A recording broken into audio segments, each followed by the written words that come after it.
I started in this job in December of 2007. December the 14th. Yeah. That was when I was licensed. Yep. Financial crisis happened shortly thereafter. Yeah. I mean, we all know that what happened in 2008 into 2009 was a very dramatic time with equity markets. I mean, some equity markets went down more than 50 or 60%. Yeah.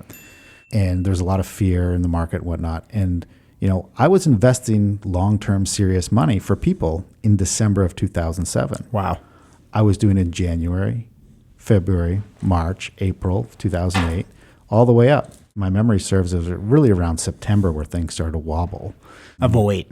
Of 08. Yeah. And then into March of 09. And then there's a very fearful period coming out of that because people thought we were going to turn around and go back down. Yeah. You know, a lot of people were quite fearful that they had just invested money they had found or inherited or proceeds from the sale of a home or, you know, their long-term investments. They'd started this relationship with this young, at the time, financial advisor, and the investments went straight down to start. You know, I thought my job was to lose money for people for the first year. No, fair. I think you might have done this, but I'm sure you called all of those people, even when the portfolios went down. Was that what you did? I'm guessing here. We had a lot of very real conversations. Good. Because that's the thing. People tend to only call you, like advisors or mortgage brokers, when things are really rosy. But you never hear the phone ring when things are not rosy. And that's when you really should be picking up the phone. Well, there was a lot of fear. Since that time, the only time where we saw fear like that or even approaching that was at the beginning of the pandemic. But that was a very short-lived period. Right. I give my brother terrible advice. He does his mutual funds. I don't know, man. I would sell it. I don't know if he did. He talked to his bank financial advisor. I mean, sell into cash is often the wrong thing to do unless you need cash or you have short-term needs with your money. But the people that invested money and we started these long-term relationships with their serious long-term money that they couldn't afford to lose over time and they needed to be there. It was like fundamentally important. Yes. You know, many of those people are still clients today and no surprise. Does it matter if they invested in December 2007 or whatnot? I mean, it might matter for a couple points here or there, but like the result, their ability to have their investments provide for them and have that peace of mind and security and that they can take care of their family is those people have very good experiences. And it's not because of the timing on when they chose their investments or picked their investments.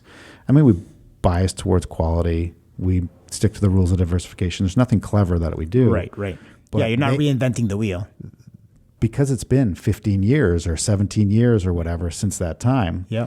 You know, they're in a very good position and they're very thankful that, you know, they stuck with it. And I'm sure it's because of the advice you gave them as well, right? Like, I mean, you know, even though you're a new person starting your career, you felt for them because like you said, like you thought you were in the business to take money and lose it. And I'm sure you felt a sense of responsibility. We all do. Anyone who's passionate about doing what they do cares about what happens to the person they're helping and serving. Like it's almost like a connection, right?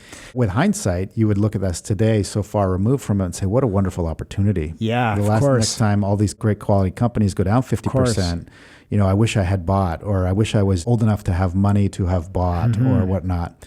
But those opportunities will present themselves again. I don't think it's a great thing if you have money that you know you don't need for the long term to leave it on the sidelines because you're missing opportunities. But as markets fluctuate, that creates opportunities. Right. And the next thing that causes the markets to come down dramatically will definitely have very terrible headlines associated with it.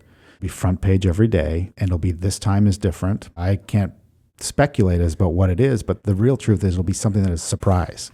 Okay. But that's what causes the fear in the market. Yeah.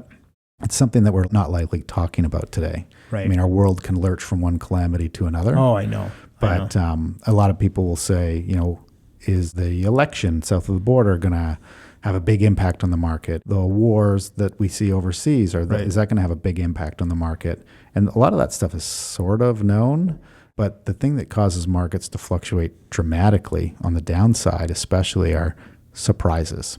A pandemic coming out of nowhere. Discovery of these bad debts inside of investment products, which really spurned the financial crisis in 2008, 2009. So the next big surprise is coming. When it's coming, don't know. What it's going to be, don't know. That's the point of it. It's a surprise. What should you do? Just like live your life, save money regularly, buy diversified investment products, and you will have opportunities in the future to add to it. If you're on the other side of the coin where you're drawing money out, make sure you have enough money in safe and secure investments or safe, secure spots for all your short-term needs so you can withstand that. I mean, it's fairly basic, but it's hard to do. Yeah, and I think that it's that conversation piece that's important, so you can identify, and that's why it's important to be completely honest and straightforward.